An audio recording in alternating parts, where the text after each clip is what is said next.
Here's the Kia Sorento. Before we get started though, let me give a quick shout out to Naya Motors Inc. for letting us use the car today to film the videos. They're a used car dealer here in Ottawa, Canada. Check out the link in the description for their entire inventory. Now there's a door sensor on each of the doors. I'm just going to show you on the right side doors and one each on the front and the rear, even though it's the exact same process on the front and rear doors. That's what the rear sensor is. Let's just start with the front one. All you need for this job is a PH2 or a PH3 screwdriver, basically a thick Phillips head screwdriver. Put the screwdriver in there and then push it on before you start twisting it left. That's going to prevent the screw from stripping over there. Because sometimes the screw may be on there pretty tight, and when you just try to twist it left, it may slip and strip the screw. Get that screw slash bolt out and keep it somewhere safe.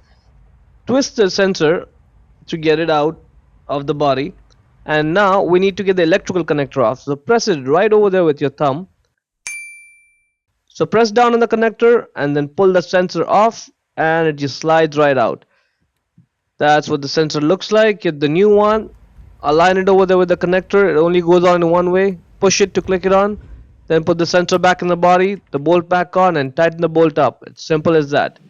Same process for the rear one. Same screwdriver, same bolt size. Get it out. However, the difference over here though is that there's not enough wire length for the electrical connector. So when you get it out, don't let it go. If you let it go, it's going to slip in the body, and then it's going to be a lot of work to fish it out of there. So hold on to the connector. Just get the new sensor, slide it on the connector, and make sure it clicks before you let it go. Now it's good. Just put the sensor back in the body, the bolt back on with hand tighten it, and then tighten it with a screwdriver, and that's about it. See how easy the process was? Hope you found it useful.